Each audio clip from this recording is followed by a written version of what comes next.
Excellent.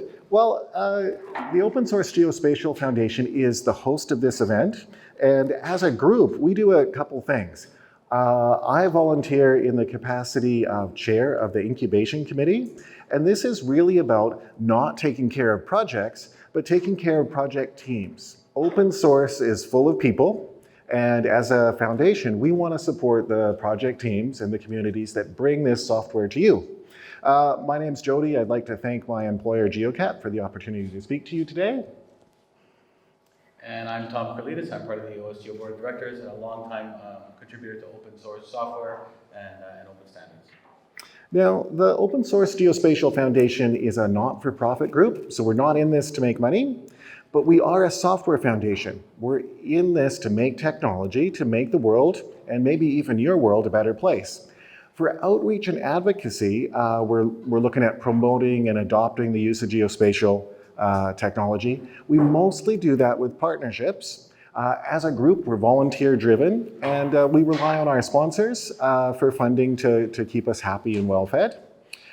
Just a lot of the stuff like open data and standards in education, we really work with partners for that. We're primarily interested in being a software foundation. So we're responsible for a great collection of projects, and we're doing our best to try and foster new projects and new technologies. How we support projects, we help people make connections with their peers, with other groups. We do social community building and outreach. And professionally, we try to make sure each project is governed in a fair manner. A better way to phrase that is we try to make sure our projects are not embarrassing on the internet. So this whole project, this whole presentation is going to be how to not be embarrassing on the internet.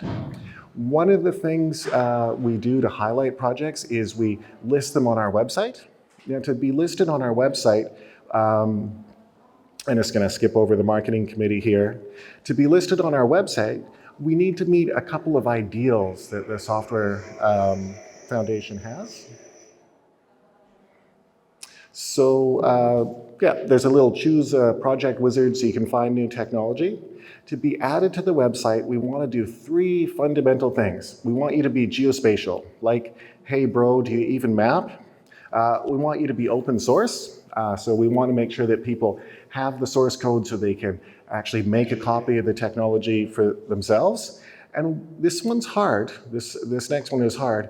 We want you to be open to participation. Do you play nicely with others? Have you even thought about playing with others? Many projects, especially if they're from a small company or a single developer, haven't really put together the pieces of how they're going to work with other people. So geospatial, mapping, cartography, drones, something. Open source, we rely on something called the Open Software Initiative to define what an open source license is. And for participation, do you have any examples of people like giving you code, pull requests, an issue tracker, or something? We've found a few examples of like what not to do. Some projects to take part, you have to be like an employee of the company, or a couple projects, in order to get your pull request reviewed, you had to like pay the company development time to review your change. So just there's some examples of what we look for when we're doing this. We'll check the README, we'll check the license, we'll see if you've had some contributions or pull requests. So that's just a little bit of what we check.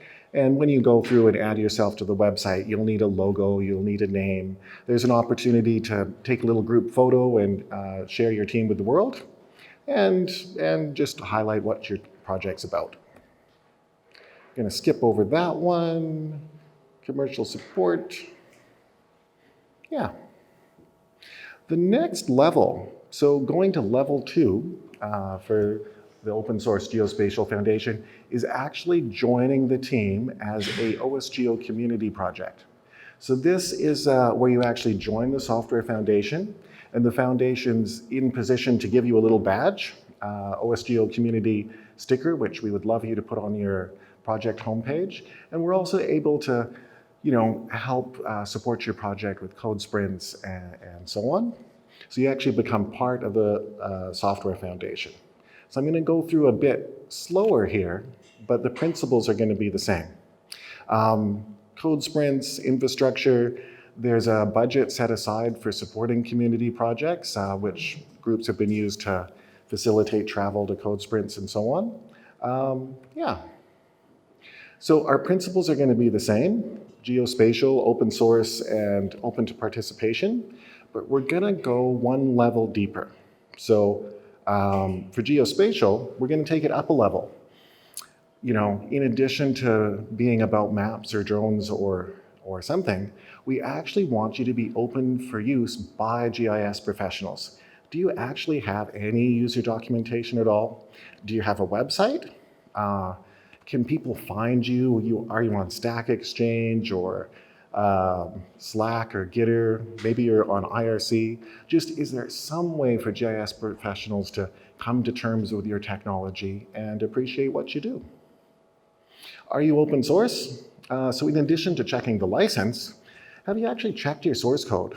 Like, go through, check the headers, double check that everything that you're publishing to the internet actually is open source. And almost every project that we've helped has found a couple things that weren't properly open source yet. Maybe they just grabbed a code example from the internet or something like that. Yeah, and then for are you open to participation? So in addition to having a policy, can you show some collaboration? Has someone successfully contributed a patch? Has someone successfully contributed a bug report to you? Maybe you've joined one of our other marketing initiatives like OSGeo Live, where we package up your technology for conferences like this. And there's one other thing that we add at this stage, is we actually ask all of our OSGeo community to have a code of conduct. So we would like your project at this stage to have a code of conduct of some sort defined. So in addition to playing well with others, we really want to make sure that everyone who takes part in your project is respected. Okay. So there's a little procedure here where you can email the incubation list, and a volunteer will go through your project and try and check some of the things I've just talked about. When that process is complete and you've answered a few questions, maybe fixed up a few things, there'll be a motion made on the incubation committee. We're based on email. We're pretty relaxed that way. And so the motion will be held open for voting, and eventually we'll nominate your project to the OSGeo board. They meet once a month. And once your project's accepted, it'll be added to the, you'll be updated on the website and all that kind of stuff. So just some examples of user documentation. This is from PG Routing, just example of user docs. Here's an example of a header. Here's an example of pull requests being collected. And here's an example of a code of conduct. All right. I am going really fast through this stuff. Do I need to pause here and take any questions? For those folks that are part of a technology team and are interested in joining the foundation, did you have any questions? Did anything seem outrageous about what I've said thus far? Okay. So that's partly because we've been doing a good job of advocacy over the years. When we first started, we actually had to ask projects, do you have version control? Not every project had version control. So we've been doing open source for a while now, and we're really glad to see that a lot of the values that we follow are starting to become common practice. So the next level is actually becoming a full OSGeo project, and this has a little bit more of a legal aspect to it. You become a full OSGeo committee with a committee chair that reports to the board, and you actually get an annual budget, which is your committee's able to decide and manage on its own. Yeah. Any other advantages to being an OSGeo project? Really, the OSGeo projects are a showcase of all of the ideals of our foundation. They're an example of everything we aspire to be. So in this case, we still have our three principles, but we're taking everything into a lot more detail. And the good news is that when a project gets to this